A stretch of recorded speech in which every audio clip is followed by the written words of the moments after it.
할렐루야. 온 이스라엘교회 샤반 예배에 참석하신 여러분들을 주님의 이름으로 환영합니다. 오늘은 창세기 5784 9번째 바에쉐브, 히브리어는 바에쉐브인데요. 거주하였으니 이런 의미가 있습니다. 창세기 37장 1절 야곱이 가나안 땅 곧 그의 아버지가 거류하던 땅에 거주하였으니 바에쉐브. 요셉은 노년에 얻은 아들이므로 이스라엘이 여러 아들들보다 그를 더 사랑함으로 그를 위하여 채색 옷을 지었더니 그의 형들이 아버지가 형들보다 그를 더 사랑함을 보고 그를 미워하여 그에게 편안하게 말할 수 없었더라. 그러면서 요셉의 10명의 형들이 야곱 아버지가 요셉을 사랑해서 채색 옷을 지어 입은 부분을 불평하고 있는 건데, 이 채색 옷을 입었다는 것은 이 장자권, 이 모든 재산을 이렇게 넘겨준다는, 장자권으로 인정한다는 그런 의미가 있습니다. 일하지 않는 사람의 긴 옷 해서 케토네트, 이렇게 히브리어인데요.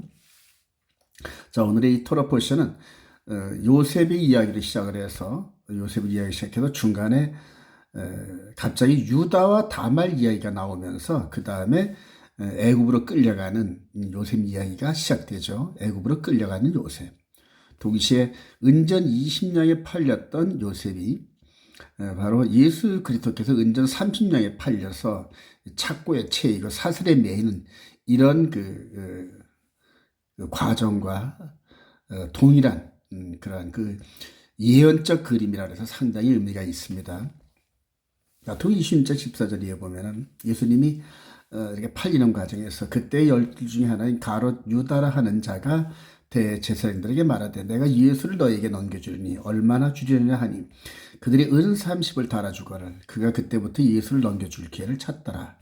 제자들이 예수께서 시키신 대로 유월절을 준비하였더라. 저물 때 예수께서 한 12제자와 함께 앉으셨더니 그들이 먹을 때 이르시되 내가 진실로 너에게 이르노니 너희 중에 한 사람이 나를 팔리라 하시니 그들이 몹시 근심하여 각각 여짜오되 주여 나는 아니지요. 대답하여 이르시되 나와 함께 그릇에 손을 넣는 그가 나를 팔리라. 그러면서 은전 20냥에 팔린 요셉이 이후로 스토리, 애굽으로 노예로 팔려가가지고 고생한 이런 과정 속에서 총리가 돼서 12형제와 함께 아버지 야곱 70명을 애굽으로 인도했던 이런 흐름들, 그런 흐름들과 함께 예수 그때의 이 십자가 사역과 함께 바로 요셉의 일생이 바로 예수 그리스도께서 앞으로 이렇게 이루실 그런 일들과 오버랩이 됩니다. 그래서 예수 그리스도 이후로 십자가 사건 이후로 벌써 2000년의 세월이 흘렀는데 그게 이방 지역에서 2000년이죠.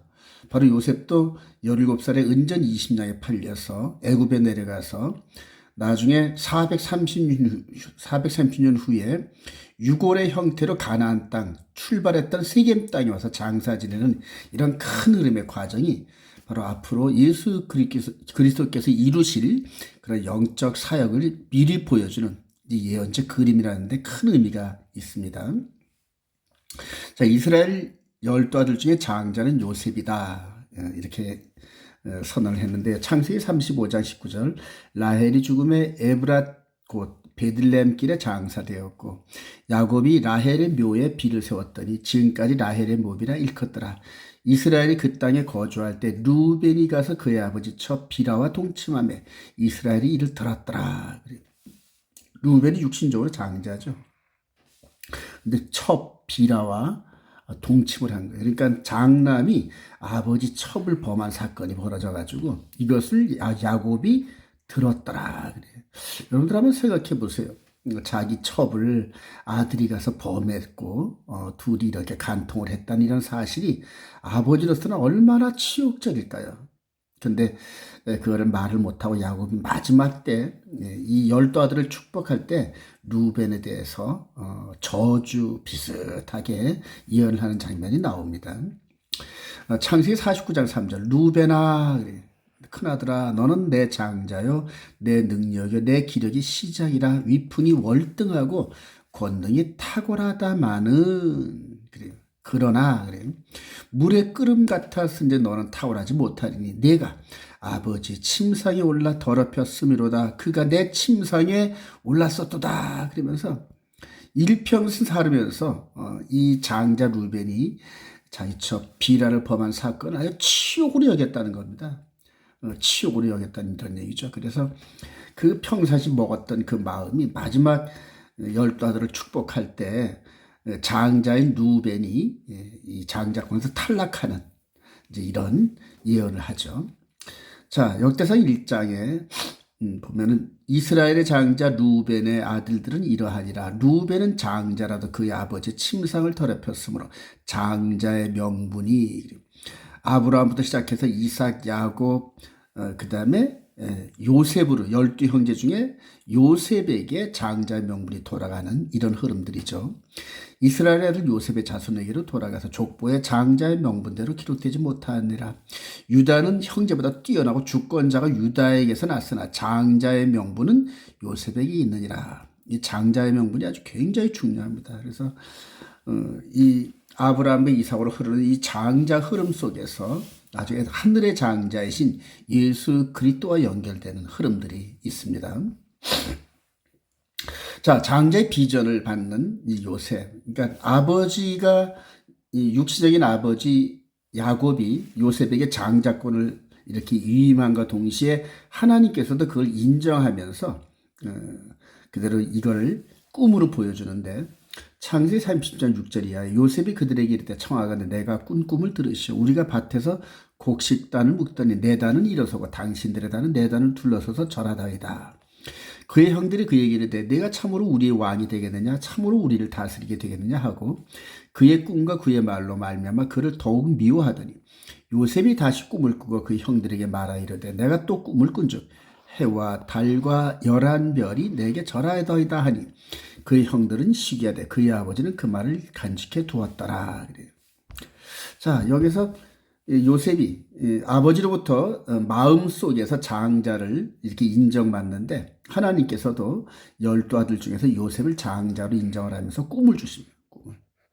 자, 11단이 내게 절하고 그 다음에 해와 달과 별들이 자기에게 절하는 이 꿈을 하나님께서 이렇게 주십니다. 초자연적으로.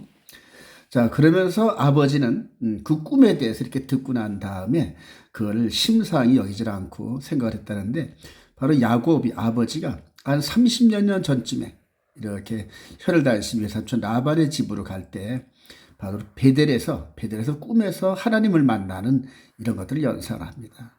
그래서 이미 선 경험을 한 아버지 야곱을 통하여서 12아들 중에 우리 요셉에게 우리의 그 아브라함, 이삭, 야곱으로 흐르는 이 장자 계열의 축복이 이어지겠구나 하는 것을 이렇게 마음속에 염두에 두고 있죠. 자, 창세기 28장 10절에 보니까 이 얘기가 야곱이 부엘세에서 떠나 하란으로 향하여더니 꿈에 본즉 사닥다리가 땅 위에 놓여 있는데 그 꼭대기가 하늘에 닿았고 또 먼저 하나님이 사자들이 그 위에서 오르락내리락 하고 또 먼저 여호와께서 그 위에 서서 이를 때 나는 여호와니 너의 조부 아브라함의 하나님이요 이삭의 하나님이라.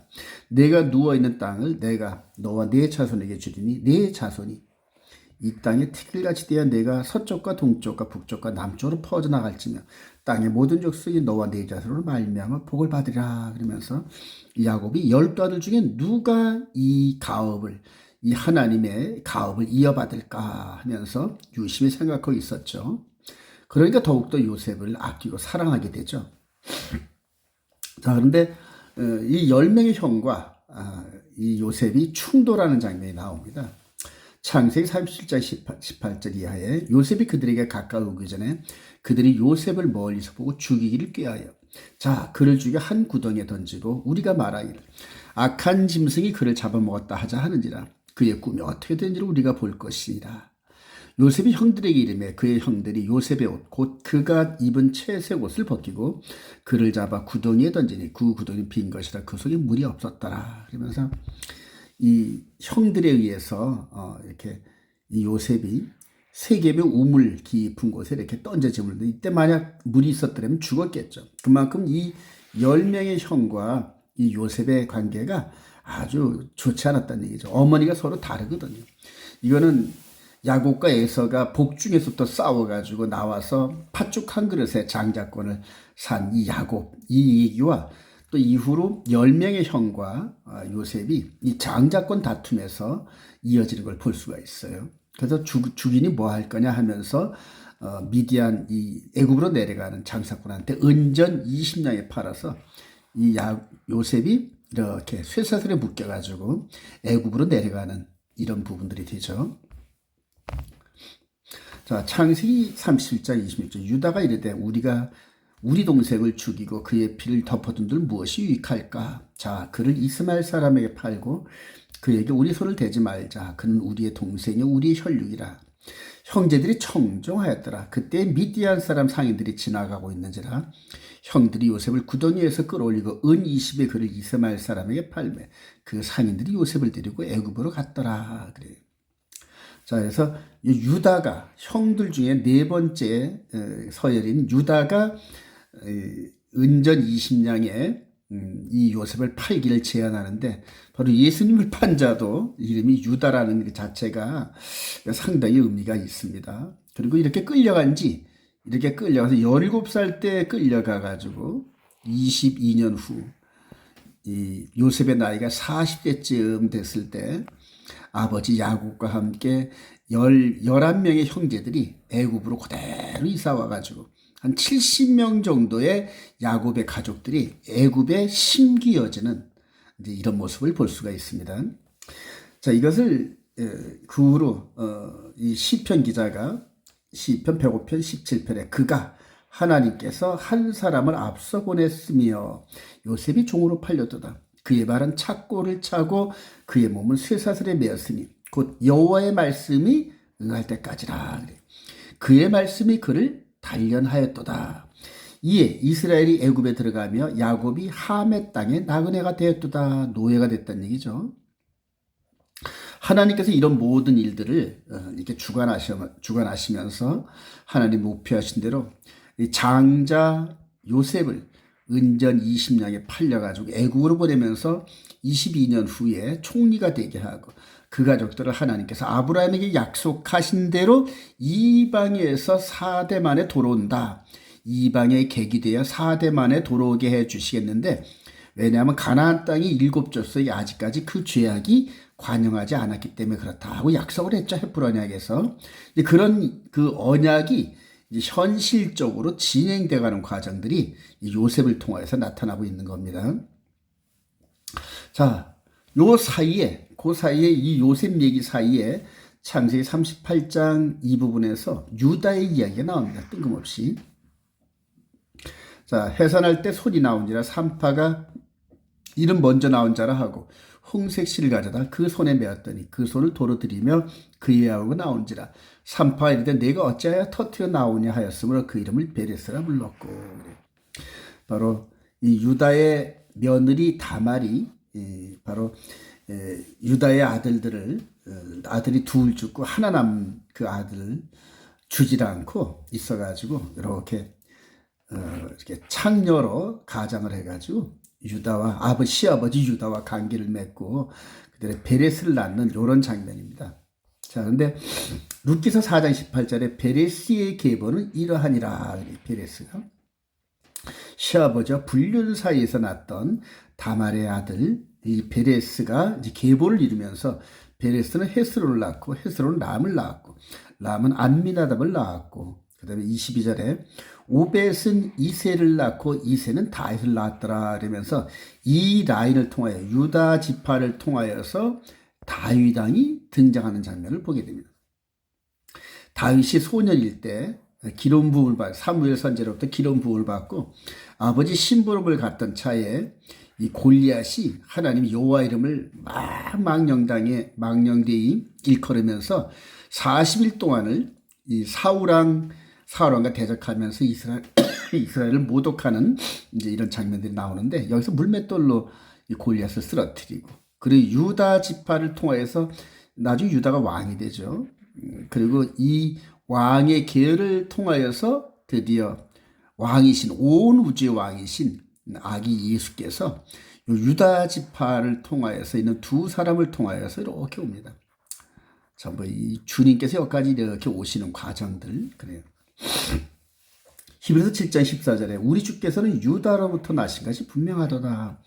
이 지파에는 모세가 제사장들에 관하여 말한 것이 하나도 없고 멜기세덱과 같은 별다른 한 제사장이 일어난 것을 보니 더욱 분명하다. 그러면서 바로 유다 지파를 통하여 왕과 대제사장과 선지자직이 하나가 되는, 삼중직이 하나가 되는 이런 일들이 이제 이뤄진 건데, 요게 바로 창세기 38장에 유다를 통하여서 베레스가 났다는 요 부분이 바로 이 하나님께서 이렇게 메시아가 오는 통로를 예비하셨다.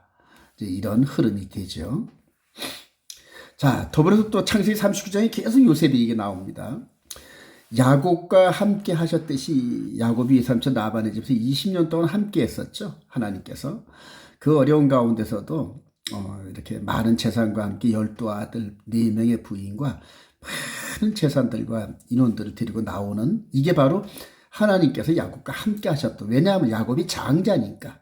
근데 그 장자의 흐름이 요셉에게로 옮겨지면서 똑같은 패턴의 일들이 요셉과 함께 한다는 그런 의미입니다. 창세기 39장 1절, 요셉이 이끌려 애굽에 내려가매 바로의 신하 취대장 애굽 사람 보디발이 그를 그리로 데려간 이스마엘 사람의 손에서 요셉을 사니라. 여호와께서 요셉과 함께 하심으로 그가 형통한 자가 되어 그의 주인 애굽 사람의 집에 있으니 그의 주인이 여호와께서 그와 함께 하심을 보며 또 그의 범사에 형통하여 하심을 보았더라.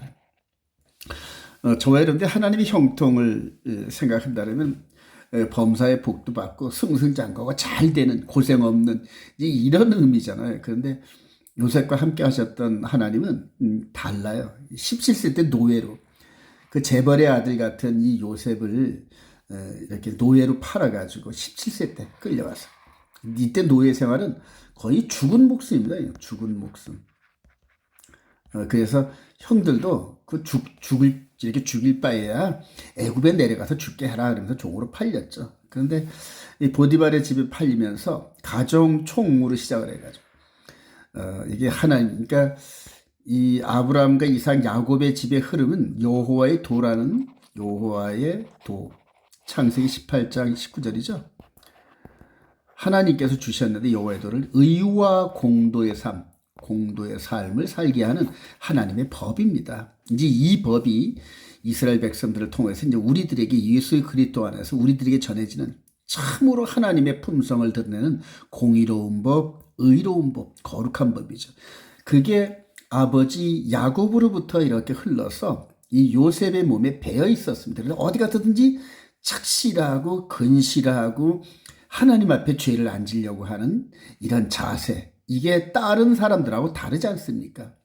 자, 그래서 창세기 39장 7절에 그 후에 그의 주인의 아내가, 그래, 요 여자가 요셉에게 눈짓하다 동침하기를 청하니, 그래, 동침하기를 청하니 요셉이 거절하며 자기 주인의 아내에게 이르되 내 주인이 집안의 모든 소유를 간섭하지 아니하고 다 내 손에 위탁하였으니 이 집에는 나보다 큰 이가 없으며 주인이 아무것도 내게 금하지 아니하였어도 금한 것은 당신뿐이니이다. 자, 그런즉 내가 어찌 이 큰 악을 행하여 하나님께 죄를 지으리까? 하나님께 간음하지 말지니라. 남의 부인을 탐내지 말지니라. 이런 그 여호와의 공의로운 법이 은혜주의 몸에 배어 있다는 얘기입니다. 그래서 그렇게 자주 동침하기를 원하면서 이렇게 계속 미혹을 하더라도 나중에 요셉이 그들이 이 청년의 아름다운 이런 모습에서 옷을 붙잡고 늘으니까 옷을 벗어던지고 그리고 도망을 가는 이런 모습들입니다. 이 요셉이 이렇게 도망가는 이 모습이 나중에 추구할 때 육신을 벗어던지고 속사람이 부활하여 공주로 쫙 올라가는, 그러니까 이 세상에 죄악에 붙잡혀 있는 이 육신, 이 부분을 벗어던지고 완전한 속에 있는 거룩한 몸이 빠져나가는 그런 모습에 예표라고 저는 생각을 합니다. 창세기 39장 21절 또 계속 보면 여호와께서 요셉과 함께 하시고 계속 함께 하신다는데 그에게 인자를 더하사 간수장에게 은혜를 받게 하시며, 이때 이 부인이 고발하면서 이 요셉이 누명을 쓰고 감옥으로 들어가는 이런 그림들이 나옵니다. 이때가 바로 28세죠. 그러니까 11년 동안을 하나님께서 이 요셉이 서서히 성장하는 과정 속에서 하나님의 공의로운 법으로 지켜주시고 양육시켰다는 그런 의미가 있죠. 간수장이 옥중지 예수를 다 요셉에게 손에 맡김으로 그 재반 사물을 요셉이 처리하고 간수장은 그의 손에 맡긴 것을 무엇인지 살펴보지 아니하였으니 이는 왜 이렇게 하냐면 여호와께서 요셉과 함께 하심이라. 여호와께서 그를 범사에 형통하게 하셨더라. 노예 생활 그다음에 감옥 생활할 때 외적으로 볼 때는 이게 무슨 형통이겠습니까? 그러나 요셉을 통하여 장차 큰 일을 맡기시려는 하나님의 훈련 여정 속에 있다는 사실을 우리가 나중에 알 수 있죠. 자, 드디어 때가 차면 이제 요셉의 무대를 준비하시는 이런 장면들이 나옵니다. 창세기 40장 5절. 옥에 갇힌 애굽 왕의 술 맡은 자와 떡 굽는 자 두 사람이 하룻밤에 꿈을 꾸니 각기 그 내용이 다르더라. 아침에 요셉이 들어가 보니 그들에게 근심의 빛이 있는지라. 요셉이 대답하여 이르되 그 해석은 이러하니 쇠광줄이라 사흘이라. 지금부터 사흘 안에 바로가 당신의 머리를 들고 당신을 나무에 달리니 새들이 당신의 고기를 뜯어먹으리다 하더니 제3일은 바로 생일이라. 바로가 그의 모든 신하들을 위하여 잔치를 베풀 때 술 맡은 관원장과 떡 굽는 관원장에게 그의 신하들 중 머리를 들게 하니라. 그러면서 두 사람의 꿈을 해결해 주면서 술 맡은 관원장은 복직이 되고 떡 맡은 관원장은 매달릴 것이다. 이런 예언, 꿈 해몽을 이렇게 했어요. 근데 이 술 맡은 관원장이 이렇게 술을 따르면서 복직이 되고 나서 구사일생에 복직이 되고, 왜냐하면 떡 맡은 관원장은 죽고 자기는 살았기 때문에 모든 걸 집중하러 다 잊어버립니다. 창세기 40장 21절. 바로의 술 맡은 관원장은 전직을 회복하며 그가 잔을 바로의 손에 받들려 드렸고 떡 굽는 관원장은 매달리 요셉이 그들에게 해석관과 같이 되었으나 술 맡은 관원장은 요셉을 기억하지 못하고 그를 잊었더라. 그래요. 자, 이런 부분들 속에서 오늘 토라 포션이 이제 이렇게 마무리가 되는데요. 오늘 토라 포션에서 큰 흐름을 한번 볼까요? 자, 이게 요셉의 어떤 자주성가, 그 다음에 그 애굽에 내려가서 성공한 총리가 됐다는 이런 얘기도 물론 중요하지만은 이 흐름 속에서 하나님께서 뭘 나타내시고자 하시는지 이걸 봐야 되지 않겠습니까? 이사야 46장 9절. 너희는 옛 정리를 기억하라. 나는 하나님이라. 나 외에 다른 이가 없느니라. 나는 하나님이라. 나 같은 이가 없느니라. 내가 시초부터 창세 때부터 종말을 알리며 아직 이루지 아니한 일을 옛적부터 보이고 이르길 나의 뜻이 설 것이 내가 나의 모든 기뻐하는 것을 이루리라 하였노라. 그러면서 바로 이 이사야 선지자가 활동할 1000년 전쯤에 이 요셉을 통하여서 하는 일들이 이제 이사야 선지자에게 이렇게 꼽혔어요. 이 의미가 뭔지. 그래서 이 가나안 땅에 있었던 사건들이 바로 이렇게 요셉과 그의 형들이 이 애굽으로 내려가는 미디안 상인에게 요셉을 팔고 다음으로 이방적으로 이렇게 내려가는, 즉 가나안 땅에서 애굽으로 내려가는 이런 흐름들, 그리고 순식간에 세월이 흘러서 여기까지 오늘 여기까지죠. 다음 주에는 이제 애굽의 총리가 되고 그다음에 야곱과 그 70명이 애굽에 심기어지는 이 부분이 창세기 50장으로 끝을 내면서 바로 이 출애굽 얘기가 시작되고죠. 그리고 이 모세를 통해 출애굽을 하고 그다음에 광야 40년의 여정이 흘러서 순식간에 이 세월이 흘러갑니다. 이게 이제 이때로부터 430년 지났다 그랬죠, 성경은. 자, 그리고 여호수아를 통하여서 이제 귀환하는 이런 그림들이 나옵니다. 그래서 요단강을 건너가고 그다음에 여리고성 7일 동안에 이런 사건들이 나오고 그다음에 이 예루살렘 부근에서 아얄론 골짜기와 기브온 민족을 위해서 전쟁이 벌어진 이런 과정들, 그리고 이 여호수아를 통해 땅이 나눠지는 이런 부분으로 해서 이 여호수아서까지가 이렇게 끝이 납니다. 그래서 여기서 시작해가지고 한 바퀴 이렇게 돌아서 다시 가나안 땅으로 귀환해가지고 이렇게 돌아오는 이런 패턴, 이 흐름이 이 구약성경 전체의 흐름이거든요, 이게. 자, 그래서 가나안 땅과 이방인 땅에서 벌어지는 이 두 가지 일들이 이제 우리들에게 아주 엄청난 그런 교훈으로 다가옵니다.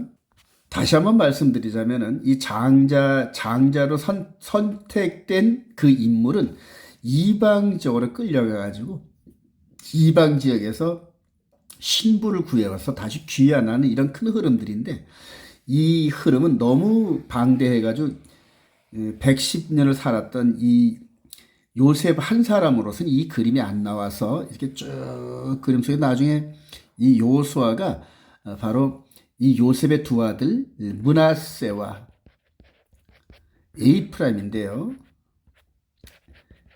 이 두 지파가 야곱의 12지파가 들어가고, 이 요수아가 에이프라임 지파입니다. 장자 지파. 므낫세는 형이고 그다음에 에이프라임은 동생이지만은 나중에 야곱이 안수할 때 동생인 에이프라임에게 장자권을 줍니다. 그래서 그들의 에이프라임 지파가 이스라엘의 장자 지파가 됩니다. 그리고 그 장자 지파 속에서 바로 요수아가 탄생을 하고 모세를 뒤를 이어서 가나안 땅 정복 사건들을 이렇게 승리를 이끌죠. 이 여호수아가. 그래서 이 요셉이 출발하면서 요셉의 후예인 이 에프라임 지파의 여호수아를 통해서 이 큰 흐름이 마무리가 되는 이제 이런 그림입니다. 그래서 장자로 선출된 사람의 이 행적이 굉장히 중요하죠. 자, 구약에서 이렇게 아브라함, 이삭, 야곱, 요셉의 장자들의 행전이 왜 중요하냐 하면은 하늘의 장자이신 예수 그리스도께서 육신을 입고 이 땅에 오신 그 흐름, 즉 하늘의 장자. 그래서 이 예수 그리스도의 행적이 바로 이전에 있었던 아브라함과 이삭, 야곱, 요셉, 에이프라임, 그 다음에 여호수아, 이 장자들의 행적하고 오버랩이 된다는 겁니다. 그래서 예루살렘에 오셔서 십자가를 지시고, 그래 여기서 이렇게 마치 요셉처럼 쇠사슬에 이렇게 묶여서 죽음에 이르고, 그리고 장사되고 부활하시고, 그 다음에 오순절 성령에 임해서 하늘의 영이, 하나님의 영이 이 땅에 있는 사람들을 통하여 성령께서 일을 하시네. 성령께서 일을 하시네. 근데 이것이 바로 하늘의 장자 예수 그리스도의 사역이거든요. 이렇게 영적으로 이루어지는 이 사역을 미리 보여준 흐름이 오늘 토라 포션에서 요셉이 타양객지 애굽 땅에서 이렇게 총리가 되고 12형제들을 하나로 묶고 그리고 번성시켜서 귀환하는 이런 흐름하고 딱 들어맞는다는 얘기죠. 그래서 예수 그리스도께서 죽으시고 부활하시면서 사람이 살다 죽는 것을 죽고 부활한다는 이런 사실들을 우리들에게 알려주면서 우리들에게 영적인 소망을 주셨다는 얘기입니다. 자, 그리고 바로 예루살렘에서 이렇게 일어났던 이 사건, 이 하늘나라 메시아 왕국이 세워지거든요. 메시아 왕국이 세워지고, 이 메시아 왕국이 이방 지역으로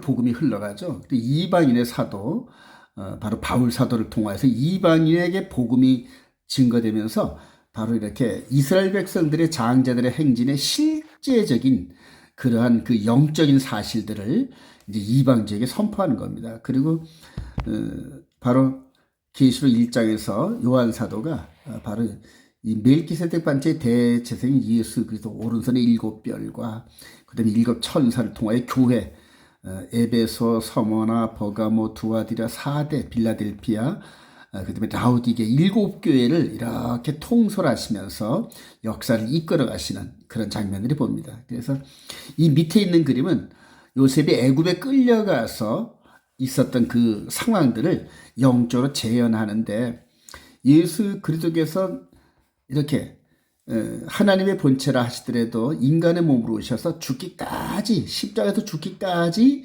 하나님 말씀에 순종하면서 부활하시고 성령을 보내주면서 하늘과 땅의 모든 권세를 하나님께서 나에게 주셨다. 바로 요셉이 애굽의 총리가 되었던 그런 흐름하고 맞물리죠. 그렇게 해서 바로 이방 지역에서 예수 그리스도의 신부들을 이렇게 양산하고 그 다음에 이렇게 선별하고 생명책에 기록하셔가지고 하늘나라로 데려가시려는 이런 흐름들이 이제 보이죠. 그러면서 이 초대교회 후리 현재까지 우리가 지금 2000년 정도 흘러갔잖아요. 그래서 이게 바로 이스라엘 백성들에게 숨겨놓은 이방인 시대입니다. 이방인 시대 2000년. 그래요. 이스라엘 백성들은 이방인들에게 이렇게 시간을 주신 줄 모르죠. 그래서 이렇게 그 가나안 땅에서 쫓겨나서 열방 가운데 흩어져 살던 유대인들이 이 2000년 동안 엄청난 고초를 당합니다. 엄청난 여기를 일로 가고 저기 걸 쫓겨가고 여기 가서 성공하면은 또 그 나라 그 왕들에게 의해서 쫓겨가죠. 또 도망가고 또 도망가고 나중에는 이 북아메리카로 도망가고 또 하여튼 여러 그 고난들을 많이 받죠. 한 100년 전만 하더라도 이 독일에서 부흥하고 했었는데 히틀러에 의해서 600만이 희생되는 이런 아픈 역사를 겪게 되죠. 그러면서 드디어 1948년 5월 달에 이스라엘이 2000년 만에 나라를 세웁니다. 나라를 세우고 열방 가운데 흩어졌던 유대인들이 계속해서 이스라엘로 돌아가는 이걸 이제 알리아라 그러거든요. 그래서 이스라엘 백성들이 이렇게 전 세계에서 유랑을 하다가 고국으로 돌아가자 이렇게 한 게 이제 바로 알리아입니다. 알리아, 즉 예루살렘으로 올라가는 걸 알리아라 그러거든요. 자, 그래서 우리 시대에 저와 여러분들 시대에 이스라엘 백성들이 이렇게 2000년 만에 가나안 땅으로 귀환하는 장면. 아까 보셨죠? 이 모세를 통하여 광야 40년이 끝나고 난 다음에 여호수아를 통해 요단강 건너가면서 가나안 땅으로 돌아가는 그런 그림들입니다. 자, 그런데 이제 여기서 이제 주의할 게 마지막 후 3년 반에 이 적그리스도가 등장합니다. 가짜 그리스도. 이 전 3년 반에는 우리 주님께서 사역을 마치셨고 메시아로서의 사역을 마쳤고 그다음에 메시아 왕국이 2000년 동안 이방 지역을 다니면서 이방인의 충만한 수가 들어와서 이제 돌아오는 흐름들인데 여기에 가나안 땅 7족속이 대적했던 것처럼 마지막 적그리스도가 대적하고 있는 그림인데 앞으로 얼마 안 지나서 이 예루살렘 땅 여기에 제3성전이 세워질 겁니다. 제3성전. 어떤 분들은 성전이 지금 우리 마음 성전 시대인데 왜 성전이 세워지냐 필요가 있냐 그러는데 이 적그리스도에게 미혹의 기회를 주시는 겁니다. 한번 미혹해봐라 내 백성들을. 그래서 넘어가는 백성들은 영적 축쟁이고 이거를 이겨내는 백성들. 그래서 이 아시아 소아시아 7교회의 말씀 때마다 이기는 자는 그러지 않습니까?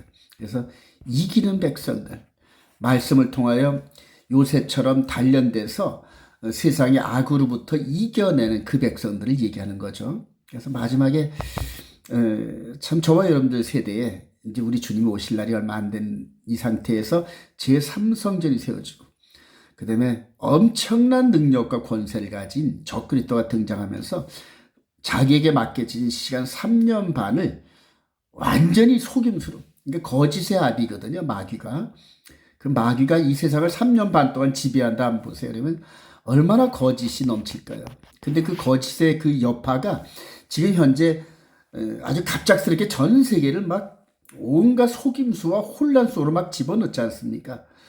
그게 바로 이 마귀가 활동하는 그 시간, 그 부분이 가까워졌다 이렇게 볼 수가 있죠. 그래서 저와 여러분들이 정말 요셉처럼 말씀으로 무장하고 이런 육신의 정욕, 이생의 자락, 안목의 정욕 같은 이런 부분들을 이겨낼 수 있는 그런 영적 준비가 되어야 한단 말입니다. 그래서 이 69일에와 70일에를 이해하시는 게 마지막 종말론에서 영분별을 하고 그다음에 어떤 말씀이 거짓인지 어떤 말씀이 참인지 구별할 수 있는 그런 시금석이 되기도 합니다. 자, 결론입니다.